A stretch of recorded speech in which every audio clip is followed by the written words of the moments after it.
Hey, hello, welcome to JRF Anu classes. कैसे हैं आप सब? I hope you all are doing great. So let's start our new lecture on marketing management. This is unit number 8 in NT-UGC Net Commerce syllabus, and this will be helpful for management students also. We have done in the previous videos about marketing, product decisions, pricing decisions, promotion decisions, distribution decisions, consumer behavior, and service marketing. Today we will do the trends in marketing like social marketing, online marketing, green marketing, direct marketing, rural marketing, and CRM. This is lecture number 14 on new trends in marketing. We have done the service marketing in detail in my previous video. You can check the playlist of marketing management. So let's start with service marketing. Service marketing is marketing based on relationship and value. It may be used to market a service or a product. The environment in which a service is sold and the image consumers have of service providers can be as important as the service itself in obtaining the acceptance of buyers.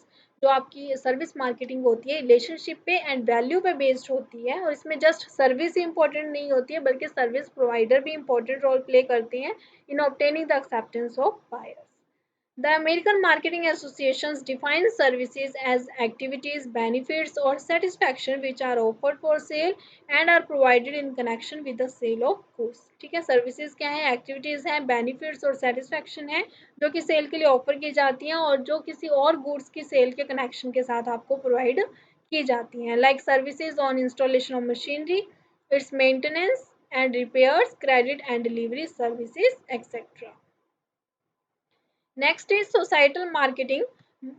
The societal marketing concepts holds that a company should make good marketing decisions by considering consumers' wants, the company's requirements and society's long-term interest. ठीक है, consumer के wants को ऐसे satisfy करना जिससे कि company के profit requirements भी फुलफिल हो जाएं और सोसाइटी के लॉन्ग टर्म इंटरेस्ट भी बना रहे, ये कहता है आपका सोसाइटल मार्केटिंग कंसेप्ट. ठीक है, तो सस्टेनेबिलिटी एंड सोसाइटल मार्केटिंग दोनों के बीच में तालमेल बनाना जो है वो बहुत ही ज़रूरी होता है. सोसाइटल मार्केटिंग क्या कहते हैं, कंज्यूमर्स की वांट्स को ऐसे सेटिस्फाई करो कि कंपनी के प्रॉफिट भी हो और सोसाइटी का ह्यूमन वेलफेयर भी होना चाहिए. ठीक है, तो ये होता है आपका सोसाइटल मार्केटिंग. क्या क्या ऑब्जेक्टिव्स होते हैं सोसाइटल मार्केटिंग के, protect and enhance society's interest, promote proper consumption values and advancement of society to new level of moral conduct. Kotler identified four categories of products classified in terms of long-term benefits and immediate satisfaction. First is deficient products which bring neither long-run or short-term benefits. Second is pleasing products which bring a high level of immediate satisfaction but can cause harm to the society in the long run. Third is salutary products which bring low short-term satisfaction but benefit the society in the long run. And fourth is desirable products which combine long-run benefits and immediate satisfaction. Kotler's concept of societal marketing suggested that for the well-being of society, deficient products should be eliminated from the market. Pleasing and salutary products should go through a product modification process to acquire desirable status. ये कहते हैं Kotler जी कि societal marketing concept के अंदर आपको deficient products को जो है एलिमिनेट कर देना चाहिए जिससे कि सोसाइटी को क्या होना होगा, हार्म होगा इन द लॉन्ग रन. ठीक है, और जो प्लीजिंग और सैलरी प्रोडक्ट्स हैं उनको एक प्रोडक्ट मॉडिफिकेशन प्रोसेस के थ्रू करके डिजायरेबल स्टेटस को एक्वायर करने के लिए उन पर वर्क करना चाहिए. ठीक है, प्लीजिंग और सैलरी प्रोडक्ट्स रखने चाहिए मार्केटिंग में with the product modification process. तो ये कहता है आपका societal marketing concept. Next is direct marketing.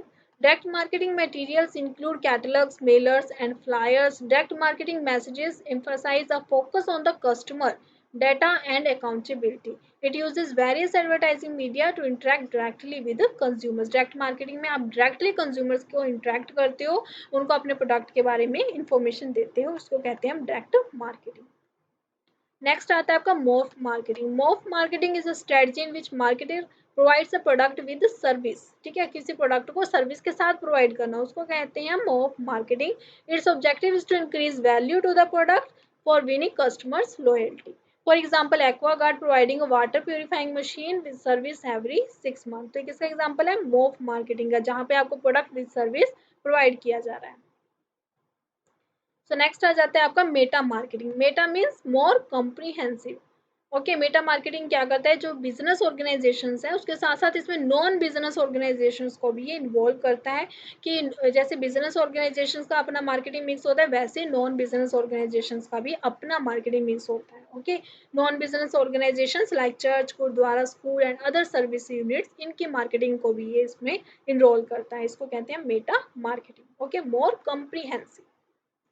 Next आ जाता है आपका green marketing.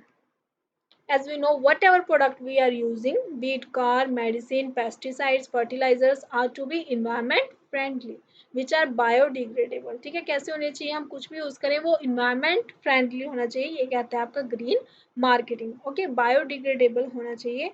Thus paper bags are fast replacing the plastic carry bags। Okay, green products and it's characteristics, originally grown होते हैं उनको आप ग्रीन प्रोडक्ट्स कहते हो, रिसाइकलेबल होते हैं, रीयूजेबल, बायोडिग्रेडेबल, नेचुरल इंग्रेडिएंट्स होते हैं, उसमें रिसाइकल्ड कंटेंट्स होते हैं, do not pollute the environment को ये पोल्यूट नहीं करते हैं, no tested on animals and have eco friendly packaging, reusable, refillable containers इसमें होते हैं। ओके, तो फॉर्म्स क्या क्या होती है ग्रीन मार्केटिंग की, 3 फॉर्म्स होती है। ग्रीन प्राइसिंग, कि आप ऐसा प्राइस रखो जो अफोर्डेबल हो, सबके लिए सुटेबल हो। ठीक है, ग्रीन पोजीशनिंग होनी चाहिए, कि आपका प्रोडक्ट जो है सबके माइंड में पोजीशन होना चाहिए कि ये वाला प्रोडक्ट जो है वो ग्रीन प्रोडक्ट है, जो कि हार्म करने वाला नहीं है सोसाइटी को। ठीक है, किसी भी तरीके से हार्म नहीं करेगा, ग्रीन प्रोडक्ट है जो कि नेचुरल इंग्रेडिएंट से बना है। एंड ग्रीन डिजाइन उसका होना चाहिए जिसको कि आप रीयूजेबल कर सको, ठीक है, रिसाइकलेबल कर सको, ऐसा आपका ग्रीन डिजाइन होना चाहिए।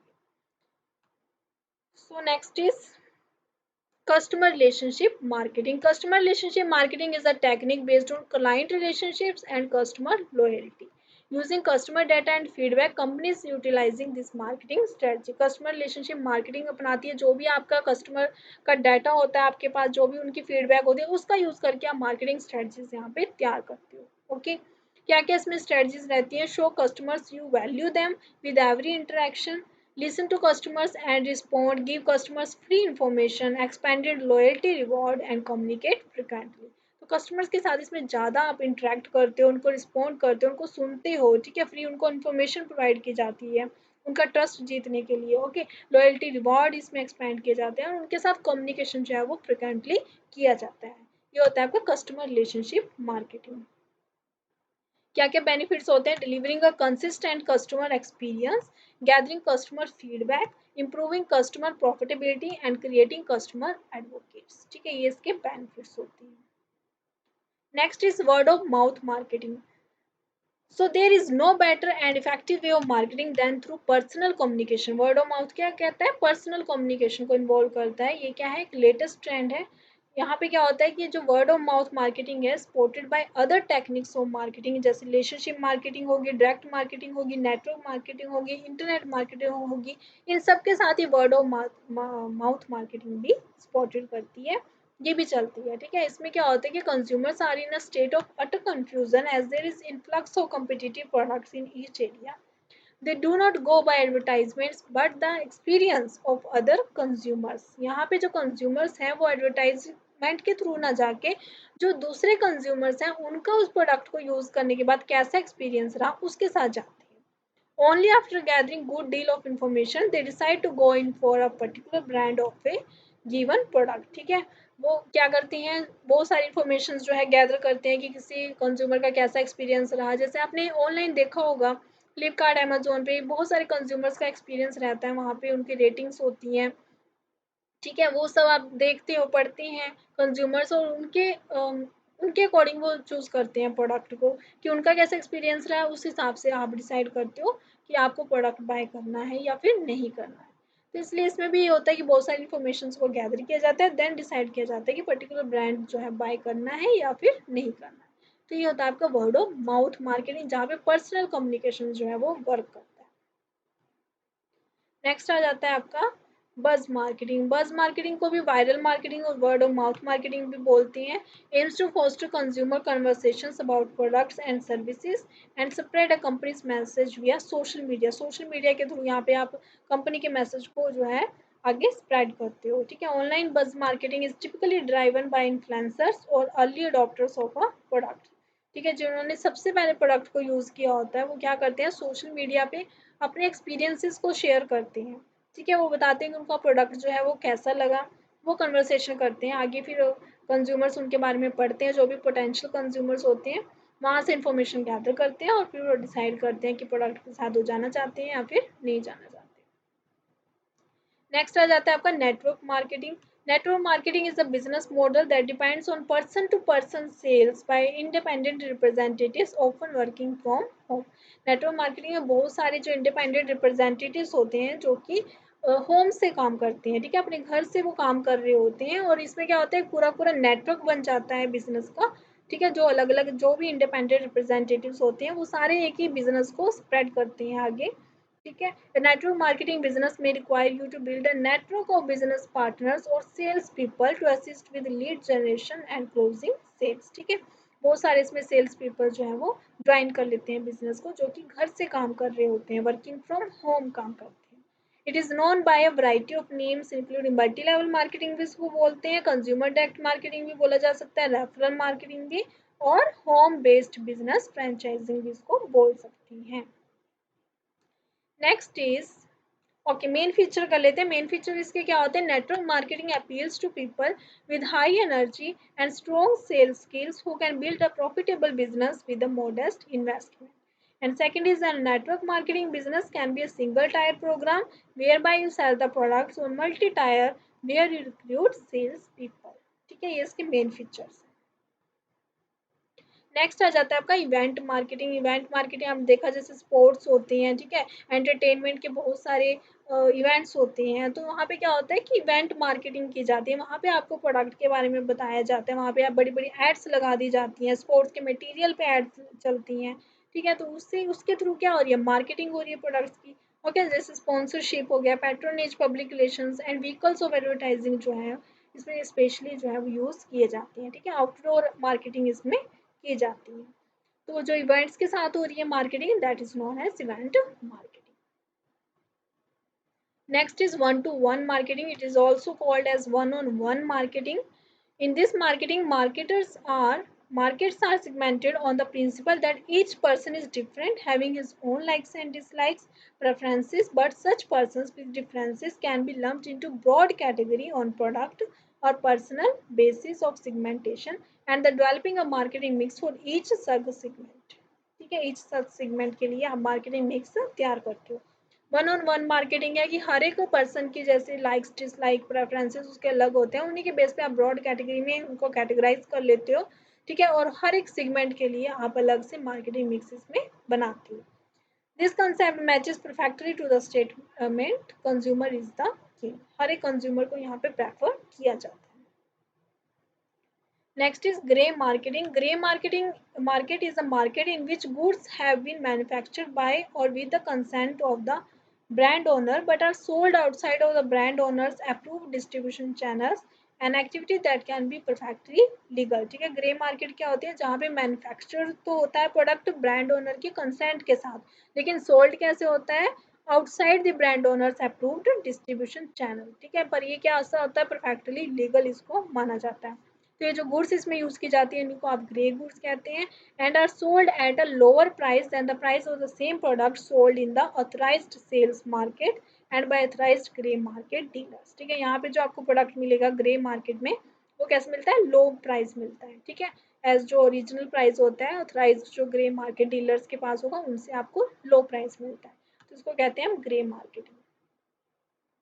Next is niche marketing. Niche marketing is an advertising strategy that focuses on a unique target market। niche marketing में बहुत ही आप अपने consumers को बहुत ज़्यादा आप niche कर लेते हो। ठीक है, आप हर एक consumers के according आप product बनाते हो, बहुत ही आपका geographical area जो होता है इसमें बहुत ही limited हो जाता है।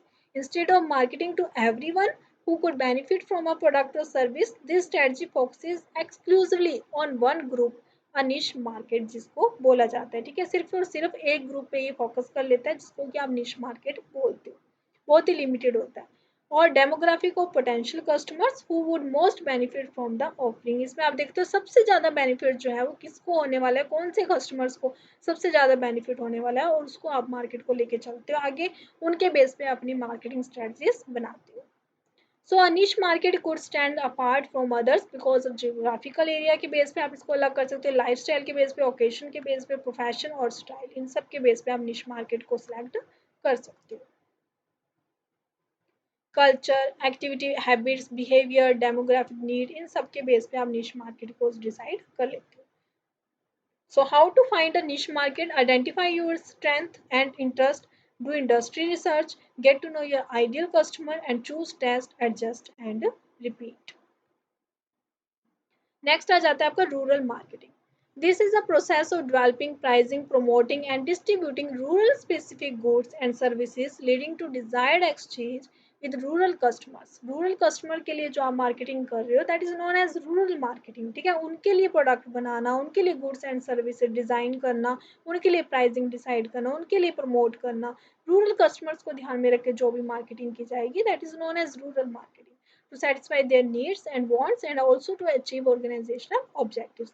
यहाँ पे 4 A's होते हैं रूरल मार्केटिंग के, affordability, availability, awareness and acceptability. In rules के ऊपर रूरल मार्केटिंग चलती है. Okay, so thank you guys, ये सब थे आपके new trends in marketing. Okay, hope you like this.